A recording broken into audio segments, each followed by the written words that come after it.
사사기 5장 19절부터 31절의 말씀입니다.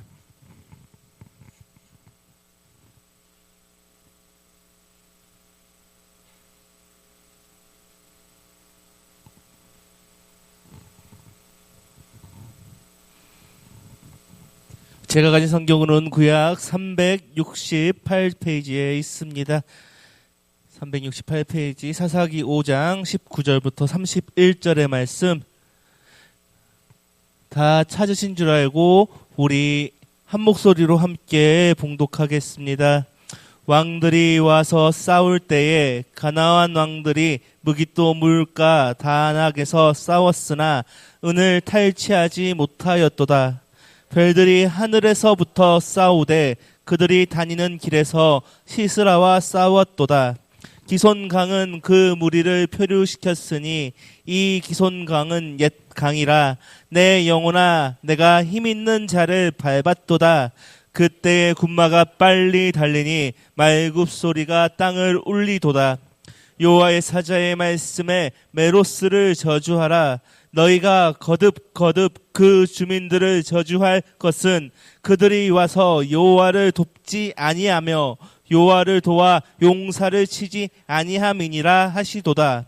겐 사람 헤벨의 아내 야엘은 다른 여인들보다 복을 받을 것이니 장막에 있는 여인들보다 더욱 복을 받을 것이로다.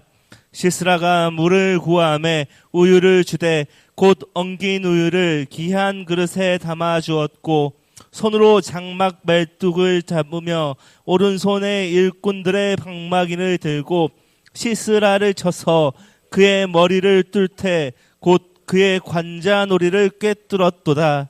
그가 그의 발 앞에 구부러지며 엎드러지고 쓰러졌고 그의 발 앞에 구부러져 엎드러져서 그 구부러진 곳에 엎드러져 죽었도다.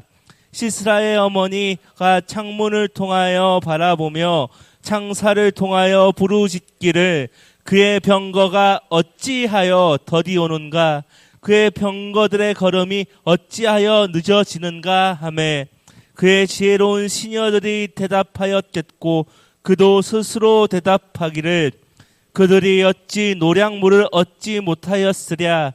그것을 나누지 못하였으라.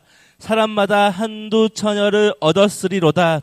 시스라는 채색 옷을 노락하였으리니 그것은 수놓은 채색 옷이리로다.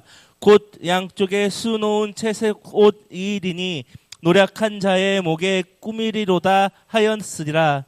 여호와여 주의 원수들은 다 이와 같이 망하게 하시고 주를 사랑하는 자들은 해가 힘있게 도둠같게 하시옵소서 하니라. 그 땅이 40년 동안 평온하였더라. 아멘. 우리가 살아가다 보면은 한 가지 일상이 있습니다. 자주 상상을 하는 일상들이 있습니다. 심부름을 시켰을 때 또 이런 이야기들을 합니다. 아이들에게 심부름을 시켰을 때 아이들이 어떻게 반응하나요? 이거 하면 얼마 줄 거예요? 아니면 이거 하면 게임할 수 있게 해줄 거예요? 라고 조건부 질문을 합니다. 또 이러한 우리는 상상을 합니다. 친구들에게 복권을 사다 달라고 부탁을 받았을 때, 야, 당첨되면 나도 좀 나누어줘야 돼. 라고 이야기를 합니다. 그런데 이 모든 것들은 아직 심부름을 하지도 않았고, 복권에 당첨되지도 않은 상황 속에서 상상을 하며 하는 말들입니다. 차를 바꾸고 여행을 가는 달콤한 그런 상상은 아무 일도 일어나지 않은 상황에서 우리들이 주로 하는 것입니다. 내 손에 아무것도 쥐어지지도 않은 채 이미 상상부터 하며 기대감을 키웁니다. 그것이 우리들의 보통의 일상의 모습들입니다. 그런데 오늘 본문 후반부에도 일어나지 않을 일들을 기대하며 상상한 사람들이 있었습니다. 오늘 본문은 드보라의 노래의 후반부입니다. 이 드보라의 노래는 이스라엘과 가나안의 전쟁이 배경입니다. 가나안 왕들은 가나안 왕들은 시스라와 철병거 900대를 앞세워서 이스라엘과 전쟁을 벌였습니다. 그런데 하나님께서는 하늘의 별들을 내보내셔서 싸우게 하셨습니다. 그리고 기손강을 범람시켜서 그 군대, 그 철병거 900대를 무력화시켰습니다. 그리고 여호와의 그 전쟁이 끝난 후의 장면이 겹치면서 대조되고 있습니다. 여호와의 전쟁에 참여하기를 거부하였던 메로스는 저주를 받았고, 목숨을 걸고 시스라를 죽인 그 이방 여인 겐족속 여인 야엘은 여인 중에 복을 받는 자가 되었습니다. 그리고 저택에 앉아 있는 그 아들을 기다리는 시스라의 어머니는 그 상상과 허황된 기대를 부풀어지며 가지고 있었습니다. 그런데 결국 승리는 누가 했습니까? 드보라가 했다는 것입니다. 오늘 본문은 우리에게 무엇을 말하려고 하는 것일까요? 본문이 말하는 것은 명확합니다. 전쟁의 승리는 오직 여호와에 속한 것이다. 그런데 더 신기한 것은 이 여호와에 속한 전쟁 이야기 속에는 여러 가지 질문들을 하게 만듭니다. 오늘 본문에서 전쟁에 참여한 자는 어떻게 되었습니까? 복을 받았습니다. 그리고 전리품을 꿈꾸며 망상에 빠졌던 자는 어떻게 되었습니까? 비극으로 끝났다는 것입니다. 여호와에 속한 전쟁에 참여한 자는 복을 받고, 참여하지 않고 전리품을 꿈꾸며 망상을 빠진 자들은 실패했다는 것입니다. 사실 우리도 보면 영적인 전쟁 중에 있습니다. 복음을 전하는 영적인 전쟁입니다. 그런데 우리의 모습은 이 영적인 전쟁, 이 복음을 전하는 영적 전쟁 중에 있는 우리들의 모습은 지금 어떠합니까? 싸움에 혹시 집중을 하고 있나요? 아니면 싸우면서 하나님이 아닌 전리품에 집중을 하고 있지는 않나요? 혹시 내가 신앙생활을 잘하면 자녀도 잘 되고 사업도 잘 되고 내 인생이 잘 풀리길 바라면서 봉사도 하고 봉사를 하고 신앙생활을 하고 있지는 않나요? 다시 말해서 기복주의적 신앙과 망상을 가지고 우리의 신앙생활을 이어가고 있지는 않나요? 이러한 질문들이 오늘 본문은 이러한 질문들을 우리들에게 해주고 있다는 사실입니다. 그렇다면 우리는 우리들의 망상과 이 기복주의를 어떻게 타파하고 복음 증거에 참된 영적 전쟁을 치러낼 수 있겠습니까? 첫 번째는 전쟁은 하나님에 속한 것임을 알아야 합니다. 우리 오늘 본문 20절에서 21절을 함께 읽겠습니다. 별들이 하늘에서부터 싸우되 그들이 다니는 길에서 시스라와 싸웠도다. 기손강은 그 무리를 표류시켰으며 기손강에는 옛 강이라 내 영혼아 내가 힘있는 자를 밟았도다. 아멘. 오늘 본문에 등장하는 전쟁에는 그 가나안 왕들은 시스라와 철병거 900대를 끌고 전쟁에 나왔습니다. 그런데 오늘 본문에서 뭐라고 이야기하고 있습니까? 하늘로부터 별들이 내려와 그 시스라의 군대와 싸웠고 기손강이 범람해 그 군대를 흔적 없이 쓸어버렸다. 인간의 모습이 거의 나오지 않습니다. 마지막에 내가 힘있는 자를 밟았도다라는 말이 나오지만 중요한 것은 하나님께서 전쟁을 하셨다는 것입니다. 하나님이 별들을 내리셔서 전쟁을 하게 하셨고 폭우를 내리셔서 전쟁을 이기시게 만들었다는 것입니다. 오직 하나님, 오늘 본문에서 전쟁은 하나님에 속한 것이라고 말합니다. 또한 승리 또한 하나님에 속한 것, 하나님의 능력으로 이루어진 것이라 말하고 있습니다. 그런데 우리는 이 전쟁의 주체가 하나님임을 인식하고 있나요? 우리는 이 복음을 전하는 영적 전쟁의 상황 속에서 나의 생각과 내 힘을 의지합니다. 또 내 힘을 앞세워 내 생각을 앞세워 복음을 전하려고 합니다.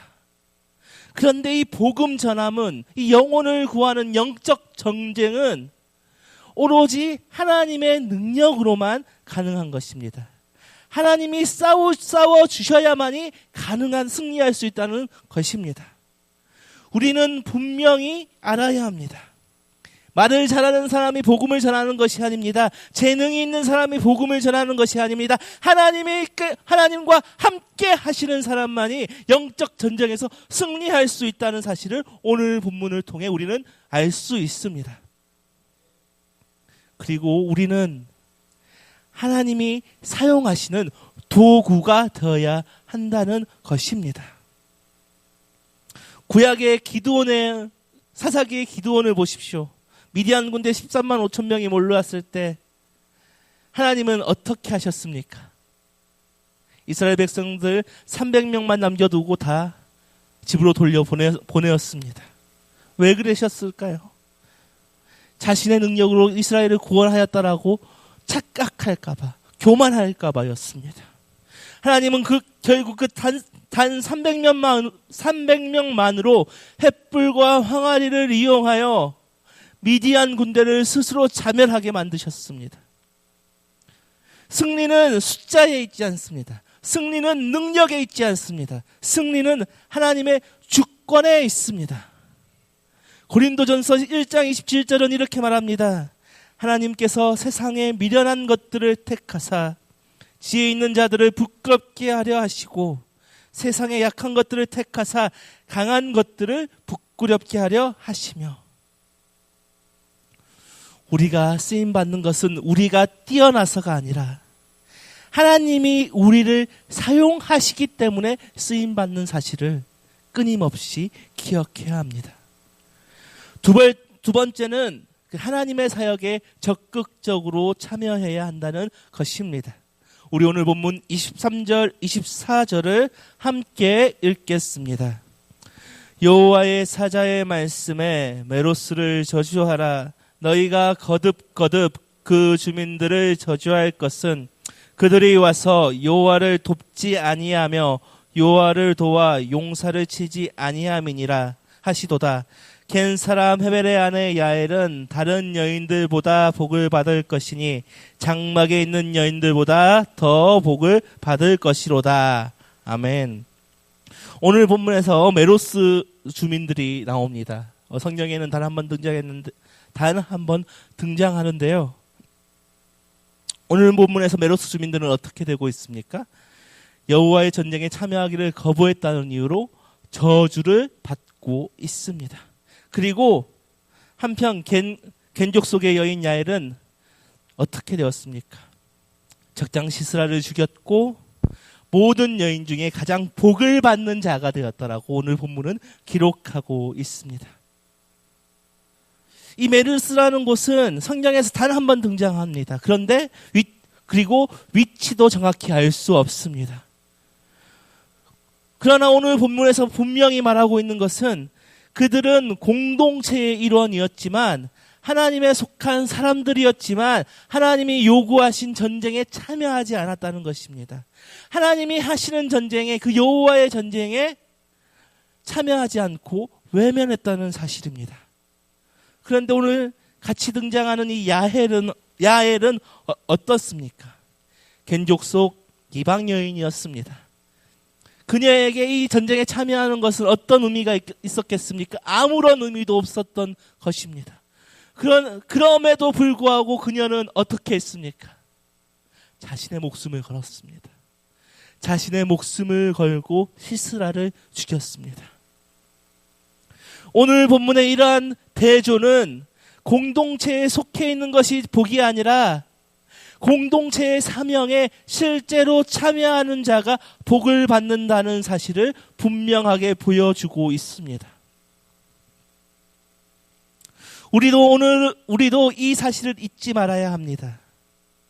교회에 나오지만 복음 사역에 무관심한 것, 하나님 나라 일에 방관자로 머무르는 것, 그것은 메로스의 길이라는 사실입니다. 야엘처럼 기회가 주어졌을 때 담대히 하나님 앞에 나오는 자만이 하나님의 복을 받습니다. 구약의 에스더를 보십시오. 에스더는 어떤 사람이었습니까? 아하수에로의 첩이었습니다. 왕비였습니다. 그런데 그 하만의 계략으로 유다 민족 전체가 죽으리기에 빠졌습니다. 왕국에 살던 에스라에게는 어떤 선택지가 있었겠습니까? 그녀가 만약 왕 앞에서 아무 말도 하지 않았다면 어떻게 되었겠습니까? 그녀는 살 수 있었을 것입니다. 그러나 유대 민족들은 몰살당하였을 것입니다.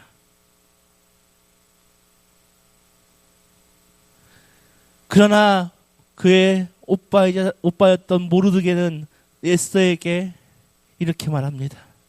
내가 만일 잠잠하면 유다인은 다른 데로 말미암아 구원을 얻으려니와 너와 내 아버지 집은 멸망하리라.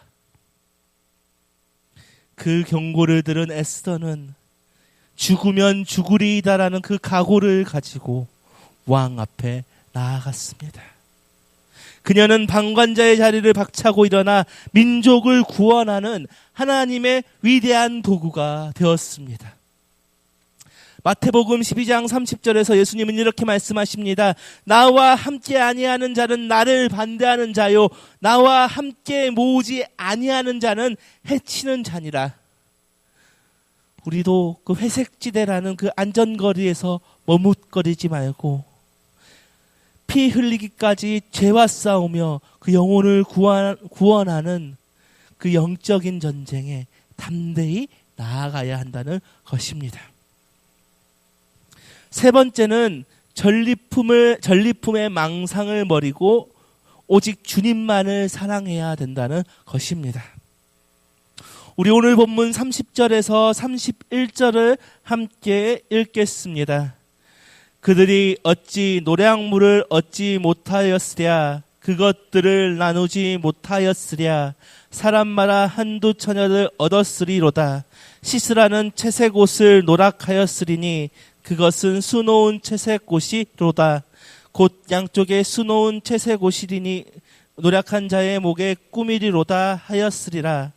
여호와여 주의 원수들은 다 이와 같이 망하게 하시고 주를 사랑하는 자들을 해가 힘있게 도둠같게 하시옵소서 하니라. 아멘. 오늘 본문에서 시스라의 어머니가 등장하고 있습니다. 그런데 이 시스라의 어머니는 어떻게 하고 있습니까? 자신의 아들이 전쟁에서 승리할 것을 상상하면서 아들이 데려올 처녀들과 채색옷, 각종 전리품의 망상에 빠져 있습니다. 그리고 그 망상을 통해서 스스로를 위로하고 있는 모습을 볼 수 있습니다. 그런데 정작 중요한 것은 그의 아들 시스라는 야엘의 발 앞에 이미 쓰러져 버렸다는 사실입니다. 이 망상과 대비하여 드보라는 선언합니다. 주의 원수는 망하고 주를 사랑하는 자는 힘차게 돋는 해와 같이 될 것이다. 시스라의 어머니가 기다리는 전리품은 두 가지였습니다. 하나는 육체의 쾌락을 위한 전쟁포로 여인들이었고 또 하나는 자신을 치장할 화려한 채색 옷들이었습니다. 오늘 그 시스라의 어머니는 전쟁의 의미와 목적에 관심이 없었습니다. 오직 자신의 얻을 것에만 관심이 있었습니다.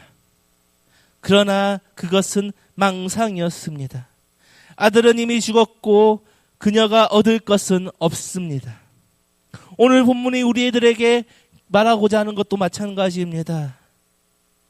복음을 전하는 영적 전쟁에 참여하면서도 그 안에서 자신의 이익과 보상을 취하려고 하는 자는 오늘 본문의 그 시스라의 어머니와 같은 자이다라고 말하고 있는 것입니다. 반면 드보라는 확신에 차 있습니다. 그리고 이렇게 기도합니다. 주를 사랑하는 자는 힘차게 돋는 해와 같이 빛날 것이다. 이것이 우리가 복음을 전하는 영적 전쟁에서 누릴 수 있는 진짜의 전리품이고 영광이라는 것입니다. 이 모습은 오늘 우리 교회 현장에 우리 교회는 아닙니다. 한국 교회의 모습 안에 또 많은 집회 자리에서 볼 수가 있습니다. 복음을 전한다고 말하면서 복음적으로 산다고 말하면서 세속의 생활을 이야기하고 세속적 진리를 이야기하고 세속적 승리를 이야기하는 게 이야기하는 모습들을 우리는 주로 찾아볼 수가 있습니다. 그 가운데 우리가 신앙생활을 하면서 무엇을 바라는지 솔직한 마음으로 내 마음속을 들여다봐야 합니다. 좋은 평판입니까? 물질적 안정입니까? 아니면 사람들의 존경인가요? 그것이 목적이라면 우리는 그 망상 속에서 당장 벗어나야 합니다. 주를 사랑하는 것 자체가 우리의 목적이 되어야 합니다. 사도 바울을 보십시오. 그는 날 때부터 로마 시민권자였습니다. 베냐민 지파요 바리새인 중에 바리새인이었습니다. 율법에는 힘이 없던 엘리트 중에 엘리트였습니다. 그런데 그는 어떻게 했습니까? 그 자신의 배경과 지식으로 엄청난 전리품을 얻을 수 있었지만 그는 다메섹 도상에서 예수님을 만난 뒤 그를 만들었던 그 모든 것을 배설물로 여겼습니다. 세상의 전리품들을 가감없이 내버려 두었습니다. 오직 왜 그렇게 했습니까? 오직 그리스도를 아는 지식이 가장 고상했기 때문입니다. 그리고 그는 복음을 전하며 세상의 영광 대신 감옥과 매맞음과 굶주림을 얻었습니다. 그러나 그는 영원토록 지지 않는 태양처럼 영광스러운 존재로 변했다는 것입니다. 빌립보서 3장 8절에서 바울은 이런 고백을 했습니다. 모든 것을 해로 여김은 내가 주 예수 그리스도를 아는 지식이 가장 고상하기 때문이라. 내가 그를 위하여 모든 것을 잃어버리고 배설물로 여김은 그리스도를 얻고. 우리는 예수 그리스도를 힘입어 세상의 채색옷과 육신의 안위를 얻으려는 그 얄팍한 기복신앙을 깨워버려야 합니다. 그리고 오직 나의 구원자 되시는 예수 그리스도만을 얻기 위해 내 마음을 다해, 내 생명을 다해, 내 힘을 다해, 뜻을 다해 주를 사랑해야 합니다. 그럴 때 하나님의 놀라운 은혜가 우리 가운데 주어질 것입니다. 말씀을 마무리하겠습니다. 오늘 본문에서 말하는 것은 전쟁은 하나님에 속한 것이고 전쟁의 승리 또한 하나님에 속한 것이다 말합니다. 그런데 오늘 본문에서 보여지는 전쟁 속에서 보여지는 모습들은 여러 가지가 있습니다. 부르심 앞에서 안락함을 택한 자는 저주를 받았고 목숨을 건 자는 복을 받았습니다. 그리고 시스라의 어머니가 꿈꾸던 전리품은 허망한 망상이었지만 주를 사랑하던 드보라의 내일은 힘차게 돋는 해처럼 찬란하게 보장되었습니다. 그러므로 우리도 오늘 본문처럼 세상의 보상이 아닌 주님 한 분만을 사랑하는 마음으로 달려가야 합니다.